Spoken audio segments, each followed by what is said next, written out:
ओम नमो आदेश अलख निरंजन. नवनाथ कथासार अध्याय 1. नवनारायणांपैकी मच्छिंद्रनाथांचा जन्म व त्यांची तपश्चर्या. ग्रंथारंभी मालुकवी म्हणतात, कलियुगाचा प्रारंभ झाला त्यावेळी लक्ष्मीकांताने नवनारायणांना यांना द्वारकेस बोलावून आणण्याकरिता आपले सेवकास पाठवले. त्यावेळी सुवर्णाच्या सिंहासनावर लक्ष्मीकांत बसलेला होता. जवळच उद्धवही होता.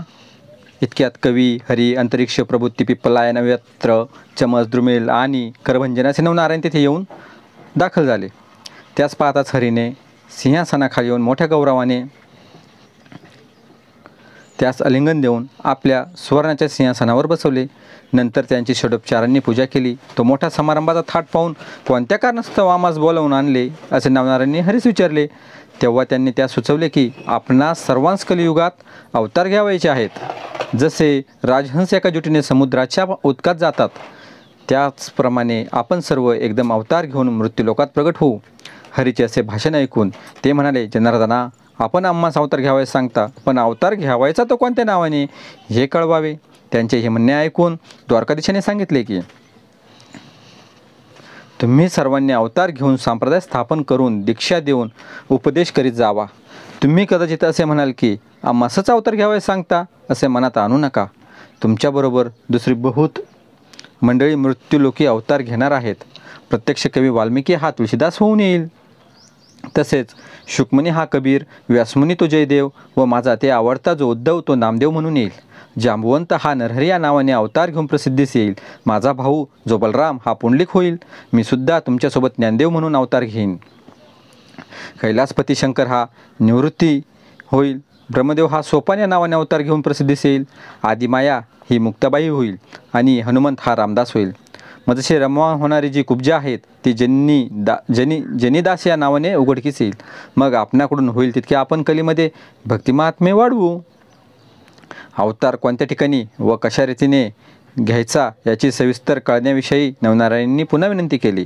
तेव्हा हरीने त्या सर्वांस सांगितले की पराशर ऋषीचा जो व्यास मुनी पुत्र त्याने भविष्यपुराणात हे पूर्वीच वर्णन करून ठेवले होते की पूर्वी ब्रह्मदेवाचा वीर्यापासून 88,000 ऋषी निर्माण झाले. त्या प्रसंगी वीर्याचा काही भाग ठिकठिकाणी पडला आहे. पैकी थोडासा भाग तीनदा यमुनेत पडला. त्या 3 भागांपैकी 2 भाग द्रोणात पडले व 1 भाग यमुनेत पाण्यात पडला. ते वीर्य लगेचच एका मच्छीने गिळले. तिच्या उदरात कवी नारायणाने जन्म घेऊन मच्छिंद्रनाथ त्या नावाने जगात प्रगट व्हावे. शंकराने तृतीय नेत्रापासून अग्नी काढून जाळून टाकलेला जो काम तो अग्नीने प्राशन केला आहे. यास्तव अंतरिक्ष नारायणाने त्याच्या जठरी जन्म घेऊन जालंधर नावाने प्रसिद्ध व्हावे. ते अशा रीतीने की कुरुवंशात जन्मजन्य राजाने नागसत्र केले आहे. त्याच्याच वंशात बृहद्रवा राजा हवन करील तेव्हा द्विमूर्धन म्हणजे अग्नी गर्भ सांडेल. त्या प्रसंगी जालंधराने त्या यज्ञकुंडात प्रगट व्हावे. 88,000 ऋषी झाले तेव्हा ब्रह्मदेवाच्या वीर्याचा काही अंश रेवातेरी सुद्धा पडला आहे. तेथे चमत्नारायणाने रेवणसिद्ध या नावाने प्रगट व्हावे. त्याच वीर्यापैकी थोडासा अंश एका सर्पिणीलाही मिळाला होता.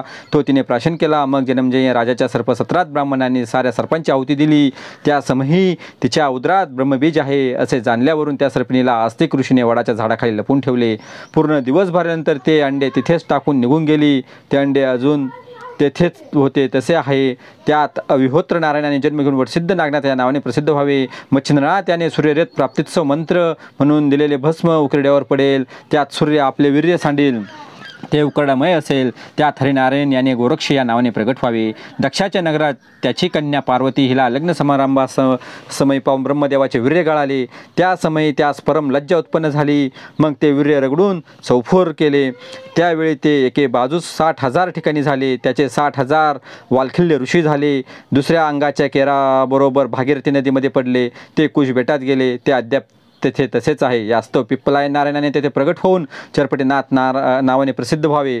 भर्तृया नावाने भिक्षापात्र कैलिक ऋषीने अंगणात ठेवले होते. त्यात सूर्याचे वीर्य अकस्मात पडले. ते त्याने भर्तृरी तसेच जपून ठेवले आहे. त्या ध्रुमीन नारायणाने संचार करून भर्तृ या नावाने अवतीर्ण व्हावे.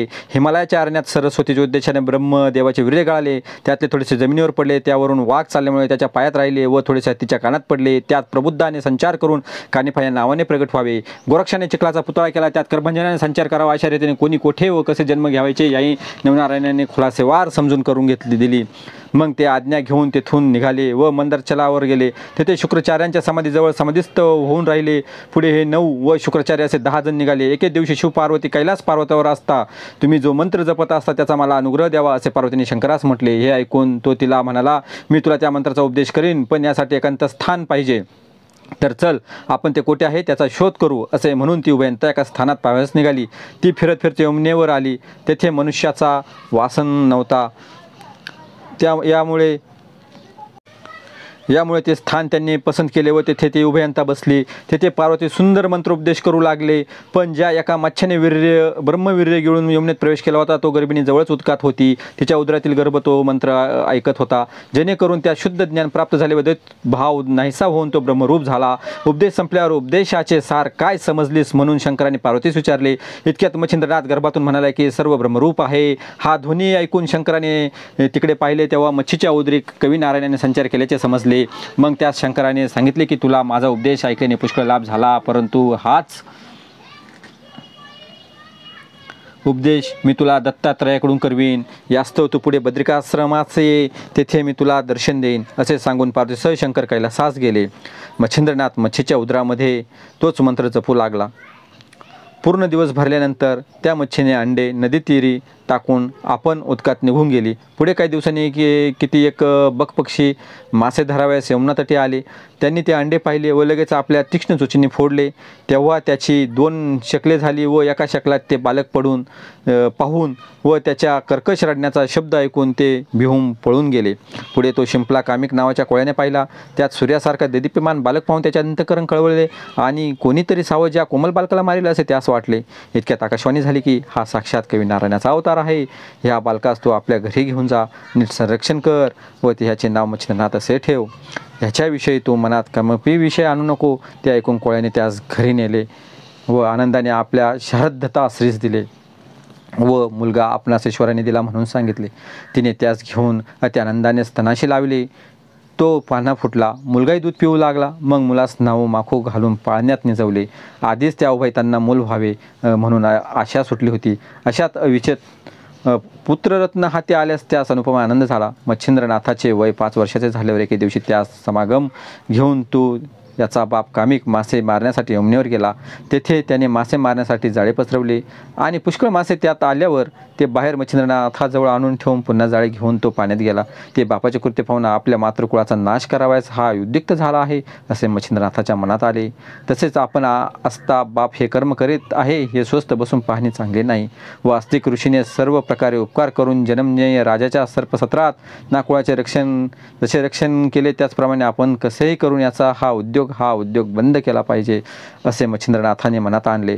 मग तो एक मासा उत्कात टाकू लागला, म्हणजे पाण्यात टाकू लागला. ते पाहून त्याच्या बापास इतका राग आला की तो लगेच पाण्याबाहेर आला आणि त्यास बऱ्याच चापराका मारून म्हणाला की मी मेहनत करून मासे धरून आणतो व तू ते पुन्हा पाण्यात सोडून देतोस, तर मग खाशील काय? भीक मागायची असेल अशा लक्षणाने असे बोलून तो पुन्हा उत्कात शिराल. त्या माराच्या तिरमिरामसे मच्छिंद्रनाथास फार दुःख झाले. भिक्षेचे अन्न पवित्र असते व तेच आता आपण खावे असा विचार करून व बाप पाण्यात शिरलेच पाहून त्याची दृष्टी चुकून मच्छिंद्रनाथ तेथून निघाला व फिरत फिरत बद्रिका आश्रमास गेला. तेथे त्याने 12 वर्ष तपश्चर्या केली. ती इतकी कठीण की त्याच्या हाडाचा सांगाडा मात्र राहिला. इकडे श्री दत्तात्रयाची स्वारी शिवालयात गेली व शंकराची स्तुती करताच शंकराने प्रसन्न होऊन प्रत्यक्ष भेट देऊन आलिंगन दिले व जवळच बसवले. नंतर उभयतांनी एकमेकांस नवल वर्तमाने विचारले. तेव्हा बद्रिकाश्रमाचे अत्यंत रमणीय अरण्य पाहण्याची दत्तात्रयाने आपली इच्छा असल्याचे शंकरास कळवले. मग त्याचबरोबर घेऊन शंकर अरण्यात गेला. त्याच समय मच्छिंद्रनाथांचा उदयकाल होण्याचे दिवस आल्याकारणाने तो योगायोग घडून येण्यासाठीच दत्ताचा अरण्य पाहण्याची वासना होऊन त्या शंकराचा रुकारही मिळाला. ते उभयंता बद्रिकाश्रमात शोभा पाहून आनंद पावले. असा हा आपला पहिला भक्तिसार कथासार नवनाथांचा अध्याय संपला आहे. आता माझ्या चॅनलला जर तुम्ही लाईक केले नसेल तर लाईक करा, सबस्क्राईब करा आणि बेल आयकॉन दाबायला विसरू नका. तुम्हाला पुढीलही आपण 40 अध्याय बघणार आहोत, ते सर्व तुम्हाला बघावयास मिळतील. पुढे हा व्हिडिओ शेअर करा का दुसऱ्यालाही त्याचा लाभ होईल. आदेश अलख निरंजन ओम चैतन्य सिद्ध सद्गुरु श्री गोरक्षनाथाय नमो. आदेश बाबा अलख निरंजन आदेश गुरुको.